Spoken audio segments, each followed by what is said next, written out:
Welcome to the Great Lakes Fishing Podcast presented by Fishhawk Electronics. If you're looking for news, tips, and stories about fishing the Great Lakes, you've come to the right place.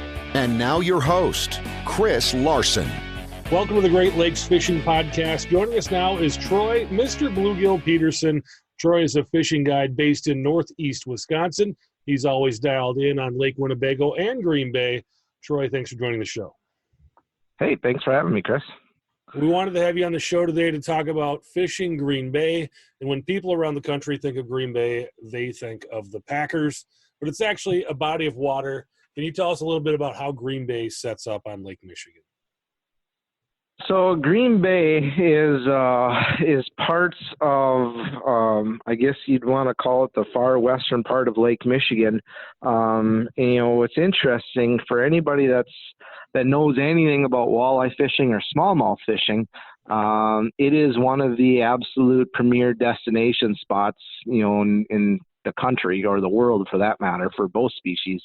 Our fish, like a lot of, you know, walleye lakes, whether it be Winnebago system or Lake Erie or Green Bay, these fish migrate. And, you know, we have all the premier walleye factories in the U.S. are part of river systems, you know, whether it be the Detroit River, you know, over on Erie, or, you know, the Wolf River and the Fox River here in Winnebago and Green Bay. And all these big fish, you know, they're doing the spawning deal in the springtime, and then as the summer progresses, they leave the rivers and they start heading over the mud flats, and then from there they start heading north and eventually working their way to some deep water structure, you know, up into some cooler water where, you know, the primary bait fish and stuff like that are. But when you take a look at Green Bay, you've got a big connection of water. You know, these fish will go from, you know, De Pere, Fox River, mouth of the Fox River, all the way up to, you know, Badenoch or Big Bay, Little Bay. You've got an entire stretch of water that these fish can cover all summer long. And there really is no one spot that these fish go, just because they've got such a vast array of water to cover. So what that means is putting on tons and tons of miles and using a, you know, good network of anglers to find the fish. Now you do have, you know, your eater fish and you know, your everyday, you know, good little guys to go out and catch in certain key areas. And then you have the fish that a lot of guys go up there to chase, and those are those big trophies up in the northern parts of the bay. So it's a little behind this year just because of our colder spring. Seems like everything's set up quite late, and but now everything's pretty well where they should be for this time of the year. You know, a lot of the bigger fish are up by the islands and you know, northern Door County, and you know, up by Badenoch and up in that northern water where it's deeper, it's cooler, you know, plentiful bait fish, and that's where guys are getting them right now. That area is well known for paper mills and manufacturing, and I know Lake Michigan has really come a long way in the last few decades here, cleaning things up. What is the water quality like in Green Bay today? So the lower bay has really cleaned up a lot since they've done the dredging over the last 10 years or so on the Fox River. You're right, you know, it's all paper mills. The sludges and all the PCBs and stuff have been removed for the most part from the Fox that dumps into Green Bay. And, you know, the lower bay has always been considered kind of that, you know, that scummy, dirty, shallow water. It is pretty shallow. A lot of weeded out bays, and, you know, the water is just kind of yuck. But then once you get up into the Door County Peninsula, you know, the waters north of the Brown County line, what happens is that water gets deeper. You get a lot of, you know, the same kind of flow or mixed water from Lake Michigan coming into the bay, and that water is super clean and very clear. Which can make fishing, you know, tough on some days. But, you know, do people, you know, worry about eating fish out there? Absolutely not. Those fish up there is as good as any place in the country. And, you know, we go up there and eat a whole bunch of it. You know, maybe that explains a little bit about why I am the way I am, but, you know, we'll see. You're talking about depths. What kind of depths are we fishing when you're fishing out there and chasing these walleye? So, as with any place, everybody thinks walleyes are just these deep water, bottom feeding gravel lizards, roaming around. But right now, in the last few times that we've been up on the bay, if you're looking for good numbers of fish, we're fishing in anywhere from 3 to 5 feet of water in the weeds. There's a lot of perch right now up on the bay. The perch population's really starting to come back, and they're utilizing the weeded areas for just hanging out. And these walleyes are up there feeding on these perch. So we're up there casting or trolling, and just kind of representing, the same food that they're eating. And one thing that's really unique this year that I don't think you can talk to all the guides and all the people that have been up on the bay. It doesn't matter where you go, whether you're in the lower bay or all the way up to Door County. We are finding a huge hatch of 12 to 14-inch fish, which in all the years I've ever fished a bay, I've never seen little fish migrate that far north. So that's a really good sign. That just goes to show how many fish are in the system and what we've got to look forward to over the next few years. Hey, you've said perch, you've said smallmouth, you've said walleye. And I know Green Bay, when you talk to people around this area, they know it as really a place to go to target a variety of species. What else is there to fish for? I know muskies are big in Green Bay as well. Like, what is that fishery all about? It's a trophy fishery all around. I mean, guys go up there lately, the last few years, our perch population has really come back. So guys are doing that both open water and ice fishing. You can't pass up the ice fishing for the whitefish, probably one of the best whitefish fisheries around. We get people from all over the world that come and fish Green Bay and Door County for that. Obviously, smallmouth fishing is huge. Some of the biggest smallies ever taken out of fresh water come from up by Door County. And then, of course, you got the trophy muskie fishing that, is going to get started here, usually late August through September, October, is when a lot of the muskies are really starting to get pounded on, whether you're casting or trolling. Guys can do it both. Everybody goes up there and trolls, but you forget that there's a lot of good structure and a lot of good points that these muskies relate to that you can go up there and cast and not have to bore yourself with the trolling all day. You've got walleyes, but the other thing too that a lot of people kind of forget about is the trout, the brown trout that come into the bay, and kind of switch, whether they're out in Lake Michigan or come into Green Bay up by the Washington Island and places up around Green Island. There's some places that guys can really load up on the brown trout over that deeper water, and you'll get some Lakers in that too. But the nice thing is when you're up there, I think you can 15 miles across the peninsula and you can be in Lake Michigan, fishing salmon out of Sturgeon Bay.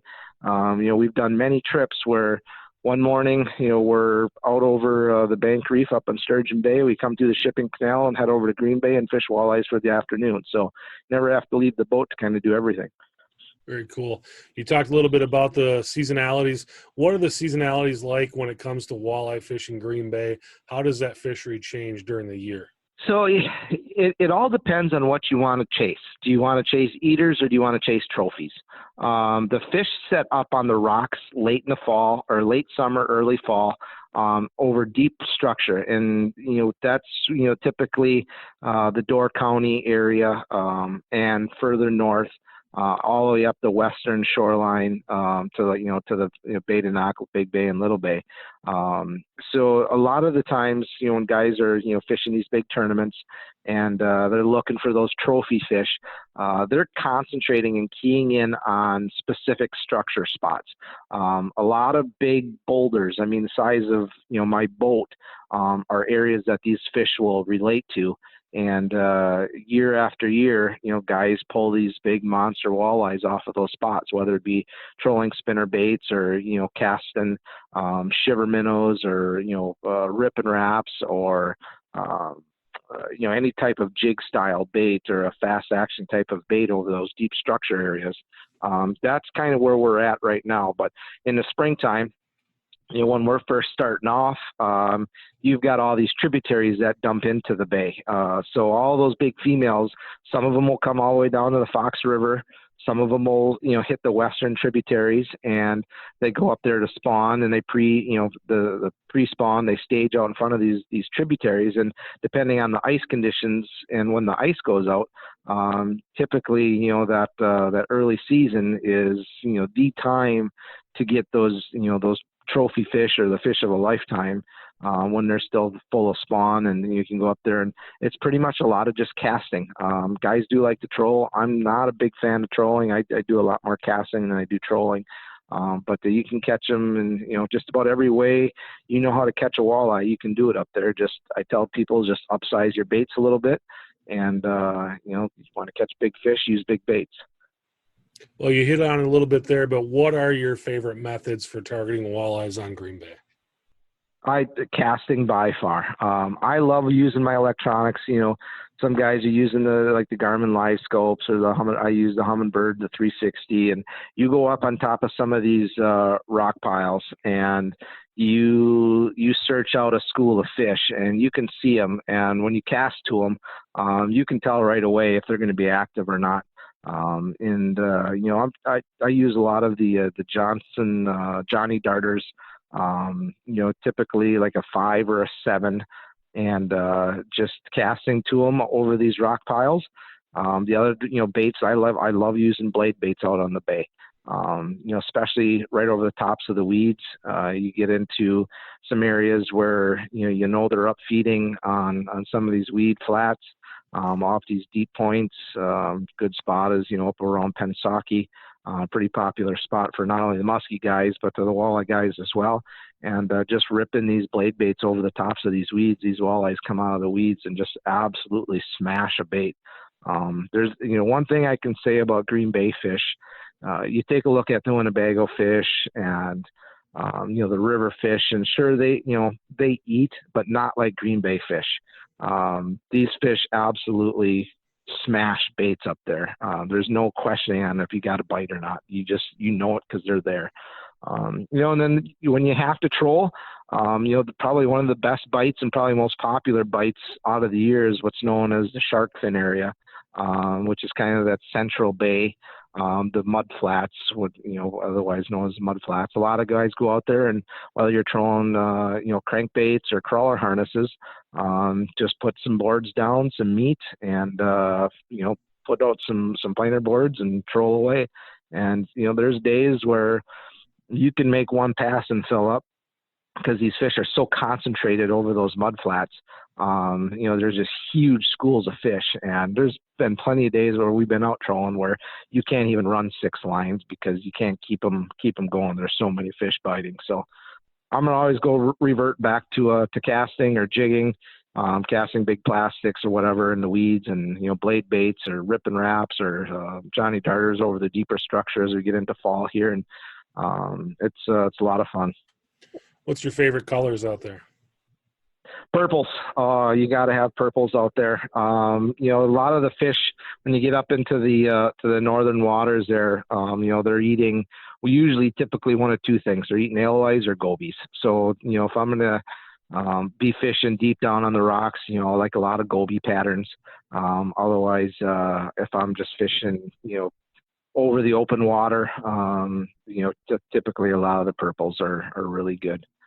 Greens can be really good as well. A lot of guys like the greens for crankbaits, the flashy green and silvers. But primarily, if I'm going up there, I've got either a goby or a purple on.